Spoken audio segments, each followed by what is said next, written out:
Dave Talks Comics, episode 55.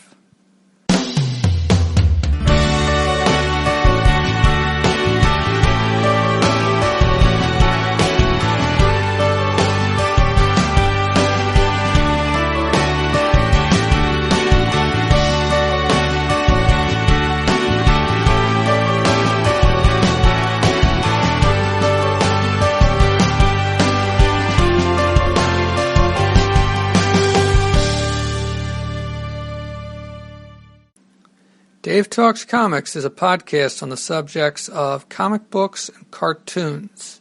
Talk about comics I have read and cartoons I have watched. Dave Talks Comics can be found on the web at davetalkscomics.com and at facebook.com/DaveTalksComics. Talk from my notes on these comics. I don't go panel by panel. I try to do more than just summarize the stories. This podcast is not spoiler-free. I try not to spoil everything, but in the process of talking about these comics and cartoons, I may spoil them in some way. On this episode, I will be talking about the first issue of Micronauts Special Edition.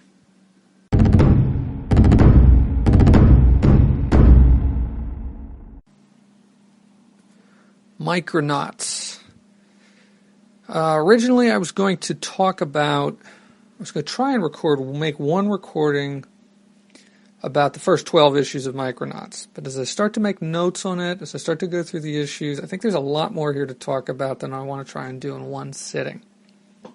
I don't have the original issues of Micronauts. What I do have is there was a reprint that was done in, I think, 1984 of the first 12 issues. It was called Micronauts Special Edition. 83, 84. The first issue came out, was cover dated December of 83. And it reprints the first 2.5 issues of Micronauts. So you get the first 2 issues plus half of issue 3, and the other half, I guess, is in the second issue of Micronauts Special Edition. This series was written by Bill Mantlo and drawn by Michael Golden. I believe it ran for a number of issues, I think 60, 70 issues, something like that. I probably should look that up and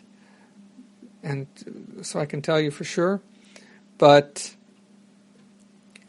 I had not read it before.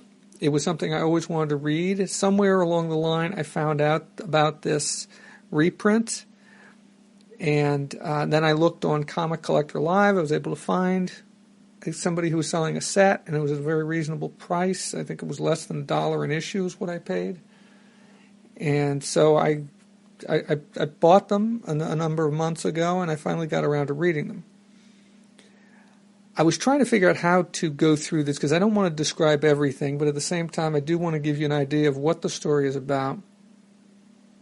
So I started making notes, and I started by making a lot of notes on the different characters because there's a number of characters in this story. Now this is a science fiction story.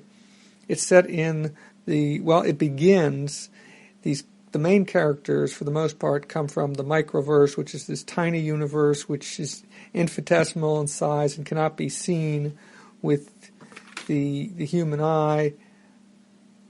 But there's some bridge between them where these creatures come from the microverse, travel to our world, and then they're still much smaller than we are. I mean, they're like 6 inches tall, because basically this is a series that was built to showcase a line of toys. And so I guess that's why they're so small. Anyway, getting to the characters. One of the main characters, the leader of the team, yeah, that's a good way to put it. The leader of the team is Commander Rann. I believe his first name is Arcturus Rann. And he is somebody who has returned from a 1,000-year trip exploring, I'm not sure if it's the universe or it's just the microverse. But he's been in deep sleep, and I guess somehow being in deep sleep, he's not completely out of it because he's able to, but his body is kept preserved. Then you have Biotron. Biotron is Commander Rann's roboid companion. So I guess it's kind of like a robot, but different name. And the two of them are telepathically linked. Next you have Bug, who is a green humanoid insectoid alien. In fact, they call them insectivorids. And so they're kind of, stands on two legs, but he's kind of looks more like a bug, but he's got a head that looks for the most part like a human, but his eyes kind of look like bug eyes, like fly's eyes. They're like multifaceted. And then you have Acroyear or Acroyear. I'm not sure what the correct pronunciation, or if there is a correct pronunciation, who is a humanoid alien who was the ruler of his own people until he was betrayed by his brother. Now, Acroyear and Bug and Commander in the first issue, Commander Rann arrives back at the home world of the microverse and is captured almost immediately, not realizing what's going on, that there's a revolution going on. Gets captured and thrown in prison and winds up with Bug and Acroyear. Now, all three of them are sent to the arena to die in some gladiatorial type games, but they manage to escape. Now, along the way, they meet up with Marionette, who is also known as Princess Mari, whose parents were killed by Baron Karza, who's the big bad guys. I know this is getting very complicated, but her parents were killed by Baron Karza's forces. In fact, the first issue opens up with her and her brother on the run from Baron Karza's forces. And so Baron, and then Marionette has a robot companion, kind of like Commander Rann does. Her robot companion's name is Micronauts. Now, Baron Karza is the bad guy. He is 1,000 years old. He's as old as Commander Rann. He was there when Commander Rann took off on this 1,000-year journey, and he's still there now. He's used his information to take over the microverse for the most part, and he's basically enslaved a lot of the people, and it's kind of a Rome-like situation, I guess, where he appeals to the people with money by keeping them satisfied, and then basically enslaves the rest of the population. Now, I mentioned before that Acroyear, one of the Micronauts, was betrayed by his brother. His brother's name is Shaitan, and you don't get a whole lot about him in this issue other than that. Let's see, what else was there? And then I mentioned Princess Mari's brother. Her brother is Argon, and he becomes one of the leaders of the resistance. He was leading this fight against Baron Karza and his dog soldiers. They don't look like dogs; they're just called dog soldiers.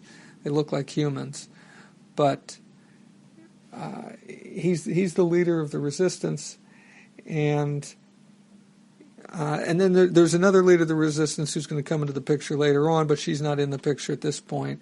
And there's going to be some stuff that happens to Prince Argon. He gets captured by Baron Karza and does some experiments with him, but I'll get into that when I get to the next issue, or to the issue that takes place in. Now, when the Micronauts escape, they make this break from jail. The Commander Rann and Bug and Acroyear, along with Biotron, who's running Commander Rann's ship, which is the HMS Endeavor, I think it is. It is the Endeavor.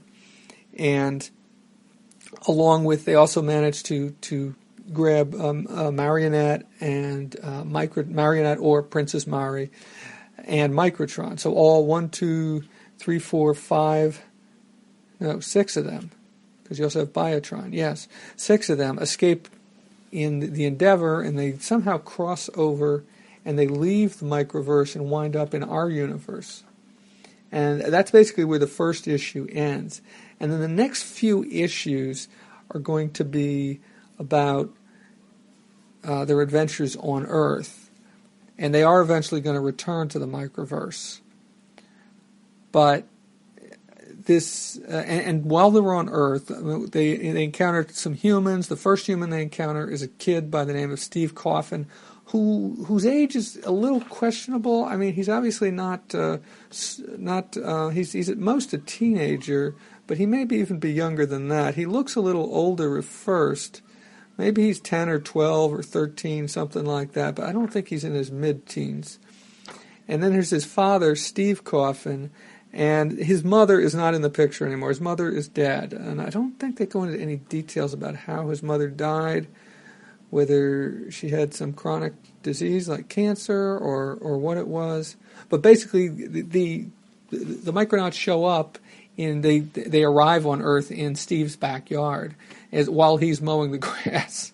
And their ship, of course, is much smaller, and so it ends up getting run over. And then the other part of it is that the Micronauts are being pursued by Shaitan, Akruyir's brother, and some of his troops. And so there's this battle going on between these two spaceships, and the whole backyard gets destroyed, and Steve's father isn't too happy about that. And that's the bulk of what happens in the first 2.5 issues of the Micronauts. Now, in addition to the stories, you also get some extras in this issue. There is the issue opens. There's no ads whatsoever in this special edition. The issue opens with a feature called Infinitesimal, which is basically a one-page intro by Al Milgrom, where he talks about the series, and he mentions Bill Mantlo. Oh, and Joe Rubinstein was the inker on this, or the embellisher, as he's credited here. Al Milgrom was the editor. Bill Mantlo was the writer. Michael Golden was the artist. And this is beautiful artwork. I liked some of Michael Golden's artwork on things like Marvel Fanfare, and those 2 issues he did of Marvel Fanfare with Spider-Man and the X-Men and the Savage Land a little better, but this is good. Now, the other thing to remember is because this is a reprint series, you've got to worry about the reprint quality. I'm not sure. I think they may have recolored some of this stuff. Some of it, it's a little spotty because some of it is really good and some of it is kind of a little blurred. So I think they just didn't do a great job being consistent with the reprint quality here. But some of this artwork is great, and some of it's just okay. Some of it, I guess, looks a little rushed. But it kind of varies panel to panel, page to page. So, in addition to this intro by Al Milgrom, at the end of the issue, you also have a feature called Meet the Micronauts, which I'm guessing first appeared in the first issue of Micronauts, and it kind of gives you little blurbs on Commander Rann, Marionette, Baron Karza, Bug, Biotron, Microtron, Akruyir, Prince Shaitan, and then a couple groups that I haven't mentioned yet, the Shadow Priests, who are this mysterious group who have been kind of allied themselves with Baron Karza, and they really don't get too much about them in this issue. And then Time Traveler, who is this mysterious person who shows up from time to time and helps the Micronauts out when they're in need. And he doesn't so much. I think he more provides them with guidance. Here's what you should do, and you should think about doing this. And you get more information. And by the end of the 12 issues, there's an explanation for who Time Traveler is, and his role in this becomes much bigger. So, in addition to that, you also get, they reprint the covers to the first 3 issues of Micronauts. You get a couple of pin-ups here. Both of them, one of them's just Baron Karza, and one of them is the original unpublished version of the cover to Micronauts 1. And honestly, I think I like the published cover better than the one that that Michael Golden drew. I'm not sure who did the original cover to Micronauts #1. Let me see if I can look this up and figure this out. But in addition to that, you also get there's a poster of, this one is by Michael Golden, Joe Rubinstein, of Baron Karza, which gives you a brief description of him, about how he's the chief scientist. Baron Karza discovered the road to immortality amidst the super science of homeworld's body banks. And so you get that little pin-up of him. And then the last thing that I want to mention is that on the inside back cover, you get an ad for the Jack of Hearts Limited series, which was a 4-part series by Bill Mantlo and George Freeman, which is a series that I really liked. And I'm a big fan of Bill Mantlo's work. He also created, I don't think he created, no, maybe he did create Jack of Hearts. I'm not certain on that, but he certainly wrote a lot of stories about Jack of Hearts, the early stories, and he also created Cloak and Dagger, and I'm sure there are a number of other characters that I'm not thinking of. Oh, of course, the cover art for the original issue, the original #1 of Micronauts was Dave Cockrum. I can see it now. I don't know why I couldn't see it before, but so that's it for Micronauts Special Edition #1, which covers Micronauts numbers 1, 2, and the first half of Micronauts #3. I hope to come back soon and do another one of these. I may cover more than one issue of Micronauts. I think I covered a lot of ground here, introducing all the different characters. There aren't too many more characters. There's a few other characters that get introduced along the way, but you really have gotten most of the characters introduced at this point. So, and so far, I think this is a really great series. Oh, I'm sorry. You know what? There is something else I wanted to say. I want to say that it seems like a very 1970s comic, and you can really, I really felt the influence of the politics of the day, especially the world, the geopolitical situation of the day, where you had a lot of countries. Colonialism was ending in a lot of places in Africa and Asia, and this whole resistance movement. And I guess in some ways you could compare that to what's going on today with what's happening in the Middle East and in North Africa, in a lot of countries where you have various groups fighting for control. So you could think of it. So maybe in that way it isn't very 1970s. But you do. The other thing that to me says 1970s is the influence of movies like Star Wars. There are a couple scenes, or a couple panels that look like they were lifted. Basically, they were taking scenes from Star Wars. Like there's a scene, there's a panel where Commander Rand is running up the platform into his ship, and it looks just like a scene where Han Solo is running up the ramp into the Millennium Falcon. So there's that. And anyway, so far I really like this series. I've read the whole thing at this point, but I'm going to try and go through it. I'm not necessarily going to go through it issue by issue, or take as much time on future issues. We'll see. But so stay tuned if you're interested. I hope to be talking about Micronauts again in the near future.